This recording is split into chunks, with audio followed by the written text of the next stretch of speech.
વંદે માતરમ વિદ્યાર્થી મિત્રો, આજે આપણે ધોરણ 10 વિષય સંસ્કૃત પાઠ 6 કાષ્ઠાખંડ એવો અધૂરો હતો. એની અંદર આપણે કાષ્ઠાખંડની અંદર મનુષ્ય જીવનના સુખરૂપી સંસાર સાગરને પ્રાપ્ત કરવાના 2 વિઘ્ન જોઈ ચૂક્યા હતા. એમાંથી પહેલું વિઘ્ન હતું તો કે આહાર નિંદ્રા ભયમાં સતત સેવન કરવું, અને બીજું વિઘ્ન હતું કે સામાજિક વ્યવહારને કારણે એમાં સામાજિક વ્યવહારમાં ડૂબી જવું. જેમ લાકડાના ટુકડાને 4 વિઘ્ન છે. ક્યાં ક્યાં તો કે કિનારા સાથેનું જોડાણ, ભાર વધવાને કારણે ડૂબી જવું, વમળમાં ફસાવવું અને પાણીનું સુકાવવું. એ જ રીતે મનુષ્ય જીવનમાં પણ 4 વિઘ્ન છે. એમાં પહેલું તો કે કિનારા સાથેનું જોડાણ સાથે જોઈએ તો આહાર નિંદ્રા ભયની સતત પ્રવૃત્તિ કિનારા સાથેના જોડાણ સ્વરૂપ છે. પછી સામાજિક વ્યવહારમાં અતિશયોક્તિ કરવી એ બીજું વિઘ્ન એટલે ભાર વધવા સમાન છે. તેમાં ડૂબેલો વ્યક્તિ પણ સુખ સાગર પ્રાપ્ત કરી શકતો નથી. હવે ત્રીજું વિઘ્ન જોઈએ તો અહીંથી શરૂ થઈ છે. જો સુરાપાનમ, અક્ષક્રીડા, તમાકુ ભક્ષણમ, ચોર કર્મ ઇત્યાદિની દુર્વ્યસનાની માનવ જીવને આવર્તભૂતાની સંધિ. સુરાપાનમ એટલે દારૂ પીવો, અક્ષક્રીડા એટલે જુગાર રમવો, તમાકુ ભક્ષણમ એટલે તમાકુ ખાવી કે એવો કેફી પદાર્થ ખાવો, ચોર કર્મ એટલે કે ચોરી કરવી, ઇત્યાદિની દુર્વ્યસનાની આ એટલા ખરાબ વ્યસનો માનવ જીવન એટલે મનુષ્યરૂપી જીવનમાં આવર્તભૂતાની સંતિ એટલે કે વમળ સ્વરૂપ છે. એ સુપતિતો જનઃ એમાં પડેલો વ્યક્તિ કે એમાં ફસાયેલો વ્યક્તિ. પછી જો આ પેજ ઉપર બહી આપ્યું એટલે કે બહારને આગળ શું કહે છે તો કે આગંતુમ ન શકનોસી, આવી શકતો નથી. દારૂ પીવો, ચોરી કરવી, જુગાર રમવો એવા ખરાબ વ્યસનમાં પડેલો વ્યક્તિ એમાંથી બહાર આવી શકતો નથી. અતઃ તેથી તત્ર તેમાં પતનમેવ ન ભવેત, તેમાં ન ફસાઈ જઈએ. તાદૃશ તેવો પ્રયત્ન એટલે કે પ્રયત્ન સતતમ કરણીયો ભવતી, તેવો સતત પ્રયત્ન કરવો જોઈએ કે ખરાબ વ્યસનમાં ન ફસાઈએ. યે જનાઃ વ્યસનેષુ પતિતાઃ, જે વ્યક્તિઓ વ્યસનમાં ફસાયેલા છે, સંતિ એટલે છે તે, એટલે કે તે વ્યક્તિઓ તરંતઃ એટલે કે તરે તો છે, અપી પણ એકસ્મિન સ્થાને પરિતઃ ભ્રમંતી પણ તે એક જ જગ્યાએ વમળમાં ફરીએ રાખે છે. તેષાં પ્રગતિ બાધિતા ભવતી,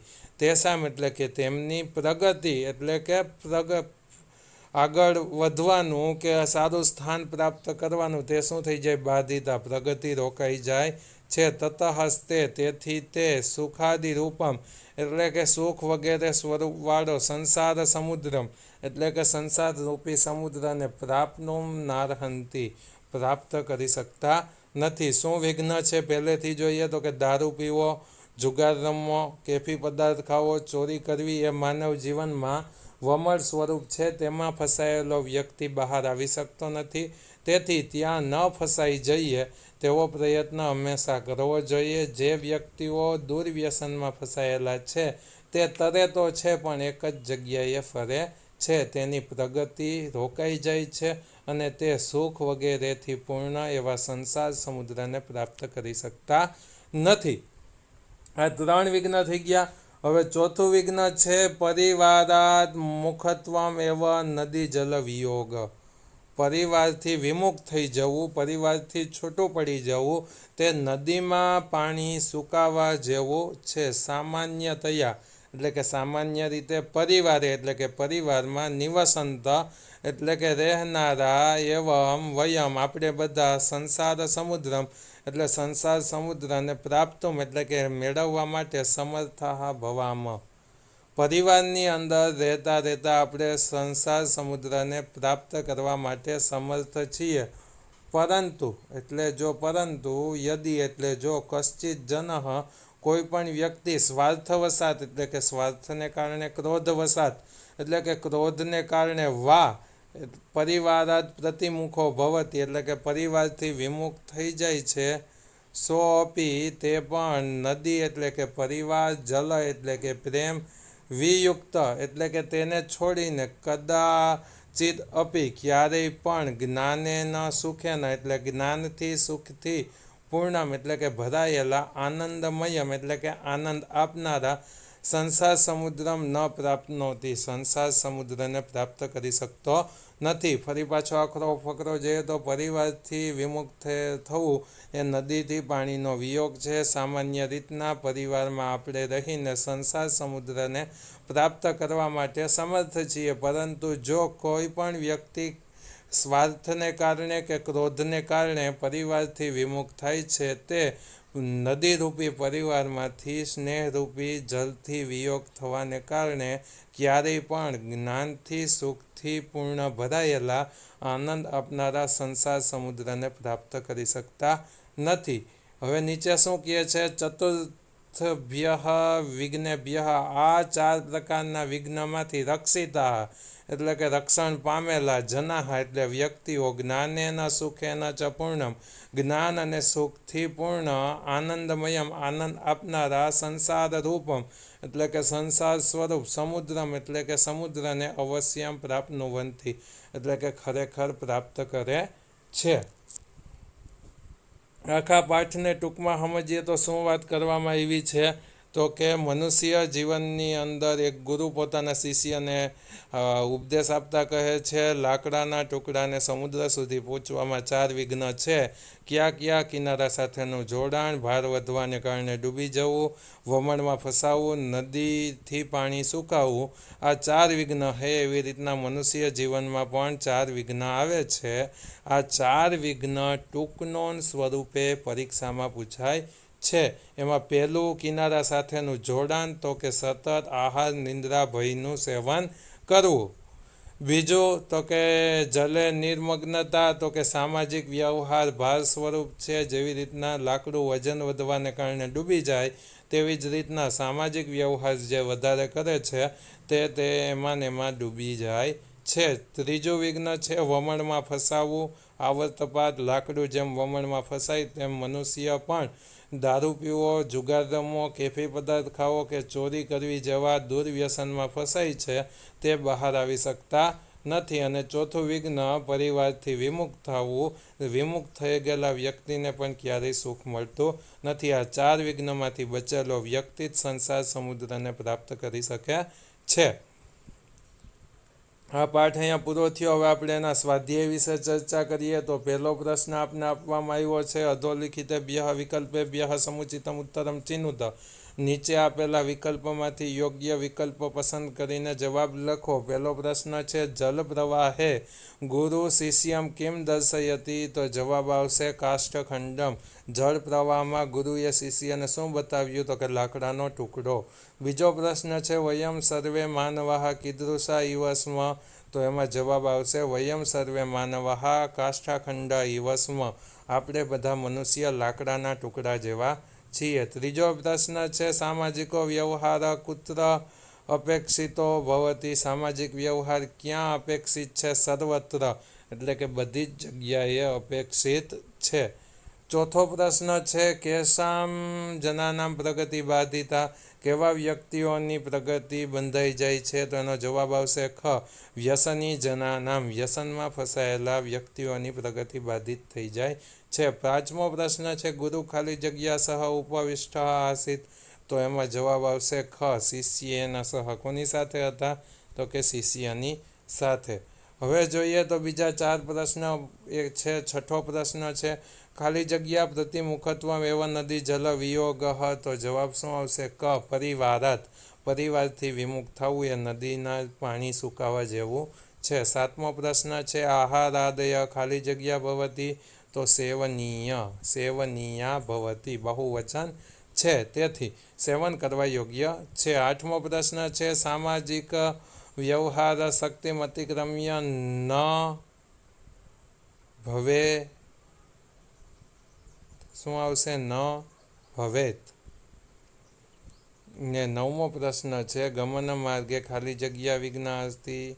તો ચોથો જવાબ આવશે ચત્વાર. જવાના માર્ગમાં 4 પ્રકારના વિઘ્નો આવે છે. તો આ એક વૈકલ્પિક પ્રશ્ન થઈ ગયા. એના પછી બીજો પ્રશ્ન આપ્યો છે, એકવાક્યના સંસ્કૃત ભાષાયામ ઉત્તરતઃ પહેલું છે ગુરુ કુત્ર વર્તમાન આસીત તો ગંગા તીરે ગુરુ શિષ્યેન સહ વર્તમાન આસીત. બીજો પ્રશ્ન છે ગુરુ કમ ઉપદિશતી તો જવાબ આવશે ગુરુ શિષ્યમ ઉપદિશતી. ત્રીજો પ્રશ્ન છે પ્રવાહ રૂપે પરિવારે કિમ વહતી તો જવાબ આવશે પ્રવાહ રૂપે પરિવારે સ્નેહરૂપમ જલમ વહતી. ચોથો પ્રશ્ન છે કીદૃશાઃ જનાઃ એકસ્મિન સ્થાને ભ્રમંતી તો કે દુર્વ્યસનેષુ પતિતાઃ જનાઃ એકસ્મિન સ્થાને ભ્રમંતી. પાંચમો પ્રશ્ન છે વિઘ્નરહિતાઃ જનાઃ કીદૃશં સમુદ્રમ પ્રાપ્નુવન્તિ તો જવાબ આવશે વિઘ્નરહિતાઃ જનાઃ જ્ઞાનેન સુખેન ચ પૂર્ણમ આનંદમયમ સંસાર સમુદ્રમ પ્રાપ્નુવન્તિ. તો આ 5 પ્રશ્ન થઈ ગયા. એના પછીનો પ્રશ્ન છે કૃદંતાનામ પ્રકારમ લિખત. કૃદંતના પ્રકાર લખવાના છે. એમાં પહેલો છે આગંતુમ તો તુમ પ્રત્યય છે એટલે હેત્વર્થક કૃદંત. બીજો છે અતિક્રમ્ય ય આવ્યો એટલે સંબંધક ભૂતકૃદંત. ત્રીજો પ્રશ્ન છે પતિતાહ તાતમ એટલે શું આવશે તો કે કર્મણી ભૂતકૃદંત કરણીયા વિધિયર્થક કૃદંત ને બાધિતા કર્મણી ભૂતકૃદંત. તો આ વસ્તુ થઈ ગઈ. એના પછી ચોથો પ્રશ્ન છે સંધિ વિચ્છેદનમ કુરુતા સંધિ યોજેત એટલે સંધિ બનાવો. શિષ્યમ અપૃચ્છત તો શિષ્યમ પછી ખંડાકાર પૃચ્છત. બીજો પ્રશ્ન છે પતિતઃ જનઃ તો શું આવશે પતિતો જનઃ પતિતો જનઃ. તત્ર તો શું આવશે અતત્ર. શું આવશે અ પછી ડબલ ત પછી ત્ર. ચોથો પ્રશ્ન છે પ્રગતિ પ્લસ તેસામ તો શું આવશે પ્રગતિ તેસામ. ખંડાકાર આવી જાય ગુરુ રગ્રે. શું આવશે ગુરુ રગ્રે. તો આ સંધિવાળો પ્રશ્ન પણ થઈ ગયો. એના પછીનો પ્રશ્ન છે તો કે સમાસ પ્રકારમ લિખત. તો સમાસના પ્રકાર લખવાના છે. જે આગળ જે સ્વાધ્યાય ઉપર શબ્દ થયા છે તેમાં આ સમાસ આપેલા છે. તેમાંથી જોઈને તમારે લખી નાખવાના છે. એના પછી આવ્યું ધાતુ રૂપાણામ પરિચયમ લિખત. તેમાં પહેલું ભ્રમંતી છે તો ભ્રમ ધાતુ પરસ્મય પદ વર્તમાન કાળ અન્ય પુરુષ બહુવચન. બીજું આપ્યું છે અપૃચ્છત તો પૃચ્છ ધાતુ પછી ભૂતકાળ પૃચ્છ ધાતુ પરસ્મય પદ ભૂતકાળ અન્ય પુરુષ એકવચન ભવેયુ તો ભૂ ધાતુ પછી શું આવશે પરસ્મય પદ પછી વિધિયર્થક લકાર પછી તો કે અન્ય પુરુષ ને પછી બહુવચન. પછી આપ્યું ભવામાં ભૂ ધાતુ પરસ્મય પદ વર્તમાન કાળ ઉત્તમ પુરુષ બહુવચન. તો આ ધાતુવાળો પણ પ્રશ્ન થઈ ગયો. સાતમો પ્રશ્ન છે શબ્દરૂપાણામ પરિચયમ લિખત. તો શબ્દરૂપની અંદર પ્રવાહેણ તો પ્રવાહ શબ્દ પછી શું આવશે તૃતીય વિભક્તિ એક વચન પ્રવાહમાં. પછી શું આવ્યું અસ્માકમ તો અસ્મત શબ્દ પછી ષષ્ઠી વિભક્તિ બહુવચન અસ્માકમ એટલે આપણું. ત્રીજો આવ્યું તીરેસુ તીરહ શબ્દ સપ્તમી વિભક્તિ બહુવચન કિનારામાં. ચોથું હે વ્યવહારાન તો શું આવશે વ્યવહાર શબ્દ દ્વિતીય વિભક્તિ બહુવચન વ્યવહારને. પાંચમો પ્રશ્ન છે પરિવારાત તો પરિવાર શબ્દ પંચમી વિભક્તિ એક વચન પરિવારમાંથી. તો આ સાતમો પ્રશ્ન પણ થઈ ગયો. એના પછીનો આઠમો પ્રશ્ન છે માતૃભાષાયામ ઉત્તરાણી લિખત. એ જાતે લખવાનો છે. અને નવમો પ્રશ્ન છે વિભાગદ્વયમ યથારીત્યા સંયોજયત. એ પણ જાતે કરવાનો નથી, હું કરાવી દઉં છું. હવે પછી આવશે તો જાતે કરવાનો થશે. આવર્તપાત આવર્તપાત તો શું આવશે પહેલાંની સામે તો કે વ્યસનેષુ સતતમ પતનમ. બીજું તીરે સંલગ્નતા તો શું આવશે તો કે આહારાદિનામ સતનમ પ્રવૃત્તિ જલ વિયોગ. તો શું આવશે પહેલું પરિવારાત પ્રતિમુખત્વમ જલે નિમગ્નતા તો કે સામાજિક વ્યવહારાણામ ભારધિક્યમ. ખબર પડી ગઈ. આ રીતના છે પહેલાં સામે ત્રીજું, બીજા સામે ચોથું, ત્રીજા સામે પહેલું ને ચોથા સામે બીજું. તો આપણો અહીં સ્વાધ્યાય થઈ ગયો. અહીંયા આપણો છઠ્ઠો પાઠ કમ્પ્લીટ થઈ ગયો. હવે પછીના લેક્ચરની અંદર આપણે 7મા પાઠનો અભ્યાસ કરવાનો છે. વંદે માતરમ.